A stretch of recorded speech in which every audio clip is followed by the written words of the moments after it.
I've been preaching, or preached, what was going to happen with this credit situation, where the banks are basically just taking commissions off of loans and passing the loan on to another bank, which is didn't take the commission, passing it on to another bank, hedging it into the markets, which then another bank is taking responsibility because they're on the other side of that trade.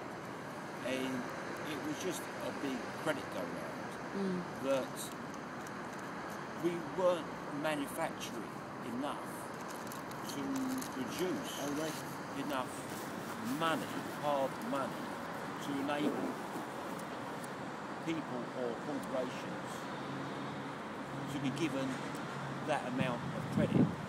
It fundamentally could not ever work. Structured financial products that were being thought up in the banks by the geniuses, the majority of them really would never work. They could never work. They could never produce what they were claiming to be able to produce. It would not work within the banking system. So there was a lot of sales going on, a lot of commission being taken, but no thought being put into the fundamentals of the lending of money. And the other thing that I was very aware of is the situation with the FSA. Yep. And that the banks, when they were acting without due diligence, without compliance, they weren't being brought to court. They weren't being punished. The FSA was given a sword, but that sword was made of wood and it was blunt. And when the FSA went back to the powers that be, the people that made it, that formed it, the government, they said, hey, it's all going wrong, but we need more powers. We need that to have we need a metal sword. We need it sharpened.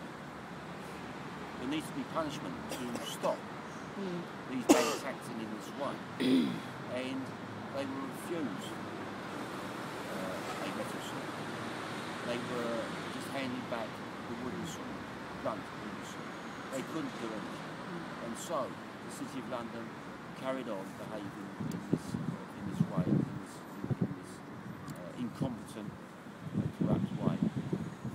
The government, at the same time, because the banks were given a free hand, the banks were able to make vast amounts more money than they had done before. That was all taxable, went back into the Treasury, and the Treasury, the government then could spread that money around to the people, kept the people happy, and got voted back in 3 times round. This is what I see. And in 1997, the FSA was formed by the new Labour government. So the government didn't have any responsibility. It was the FSA's responsibility. They gave it no powers. They gave it rules and regulations, but they gave it no actual powers. And were quite willing to leave it that way, knowing what was going on, being informed about what was going on, but very willing to leave it that way because it was producing so much money for the Treasury in taxation. I feel that this City of London being so important in the financial world, with New York, other than that, the 2 main cities, financial hubs in the world. If you enable the City of London the banks in the City of London to do whatever they want, it is infectious. And with the computerisation that we have in banking now, there is very little way to stop the infection. The infection is instantaneously spread. It cannot be contained. If we went back 30, 40 years, 20 years even, when we were relying more on paperwork, and paperwork was looked at and scrutinised, and if we saw or smelt that something was rotting, we could contain it. Computerisation stopped that. It wasn't containable. I think this is a really interesting point that maybe a lot of people don't understand, is that no more are there a series of traders sat by their phones making these trades themselves, but they've set up complicated algorithms on computers that make billions of investment decisions every single day, which are effectively artificially increasing and lowering the prices of stocks around the world. So there's effectively no such thing as free trade anymore, because it's so easy to rig the system simply by generating these billions of computer-made investments that then result in the stock market fluctuating in the way it does. These aren't actually people making decisions half the time. Well, maybe one person has to make one, press a button, and it continues. And I don't think actually many people are aware of that. Very well put, and exactly.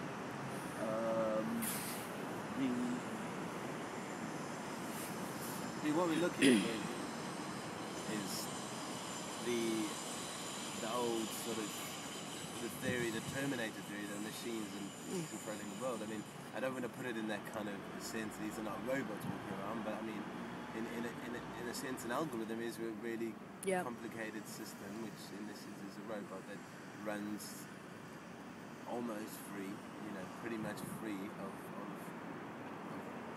human control.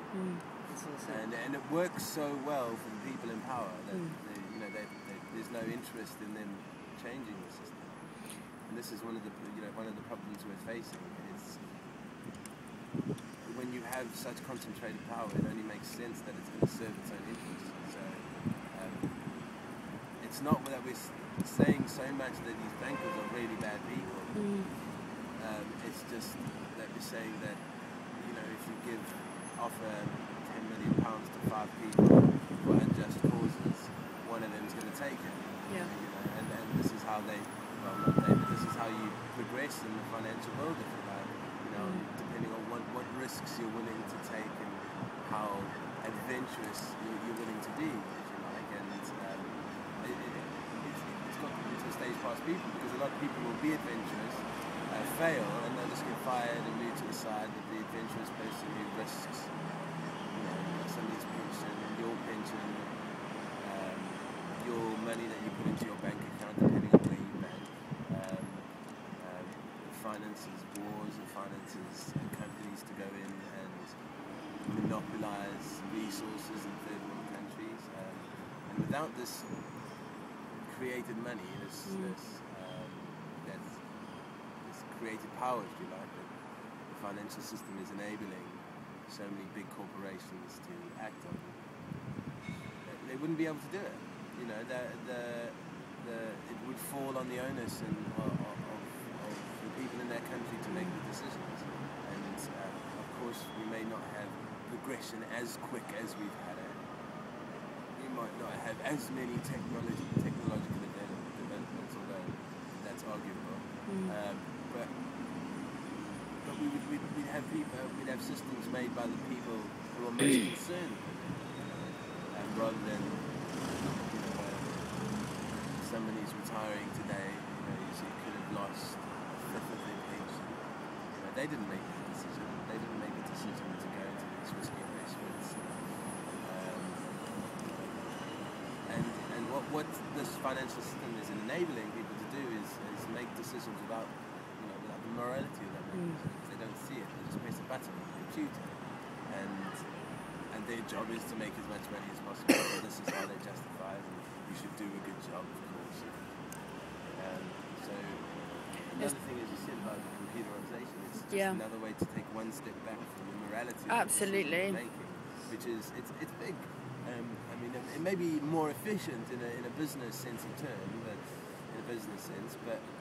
in a humane sense, what we really need to do is take a lot of these systems and put them back under the control of the people they affect, which makes sense. I think, don't you think part of the point is that people aren't looking at things from a global efficiency perspective, but a very narrow business efficiency perspective? So if you looked at it from a global perspective, today 3 billion human beings are starving. Their whole time is spent simply trying to get enough food and unpolluted water to stay alive. Those people aren't inventing the next iPod. They aren't, inventing the cure for cancer, they aren't actually able to participate in any or contribute in any real way to any idea of human progress. So I think certainly that would be my personal argument back to anyone who argues that capitalism as it stands today is this incredibly efficient way of managing resources, because right now it's wasting, if you even took all of the morality out of it, it's actually wasting billions of human resources that actually could be doing stuff. I mean, this is one of the sort of, I don't know if I read it somewhere, but it's like the introductory offer of capitalism. I mean, I grew up in South Africa where at the end of apartheid, capitalism was again given a free, a free run without sort of the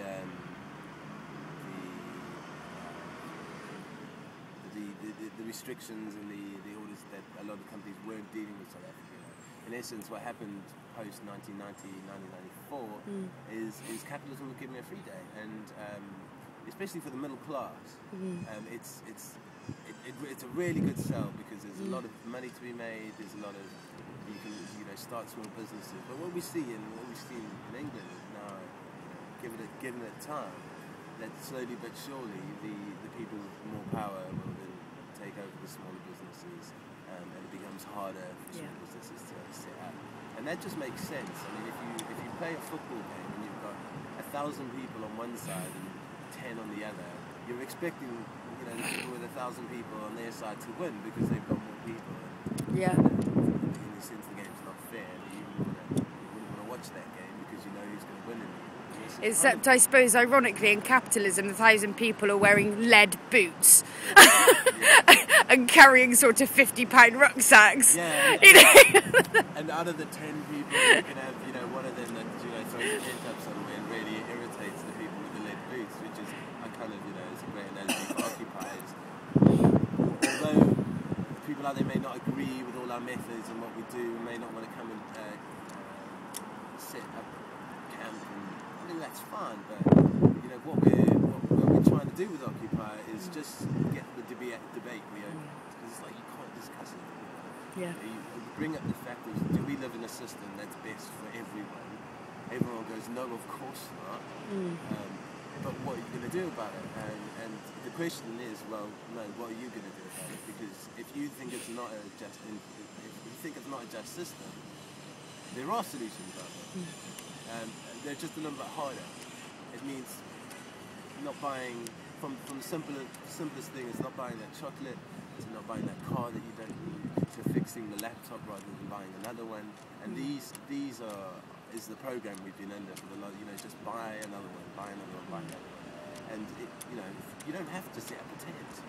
You can move your money over to a credit union or a more ethically centered bank, and you can stop buying things, and you can start reusing things, and you can, next time you need a chair, you can go and make one. And it's really not hard. I mean, I came here thinking that a lot of the things that we are doing are hard. Like the idea of skipping, going to a bin and getting food that's been chucked out half an hour previous. To me, it was a good idea, but it seemed hard and a little bit too much effort, and one of the health implications. And then you go and do it. You open a Tesco's and you see 7 full bags of bread and bananas that can still be used, and you think, this is one Tesco, one tiny Tesco in Brick Lane, and there's 1,000 in London, and well, I don't know if there's 1,000, but I'm sure it's not far off, and 20,000 around the country that are doing this exact same thing, this continuous waste. And this is just Tesco, because of course Sainsbury's and Waitrose and all the others do exactly the same thing. And it's worth thinking, because we've been programmed to put a price on everything. So, this only costs 60p, but that's not the actual price. The actual price is the fact that wrapper is going to stay around for another 200 years or so, and that plastic bag is going to stay around for another 600 years. And we are loaning from our future generations, and there's something to be said for that. If you want children in this world, we have to really be thinking, what kind of world are we going to bring them? 7 billion people now, 3 billion people living on $1 a day. That's bad enough, but it doesn't look like it's going to get any better. So either we change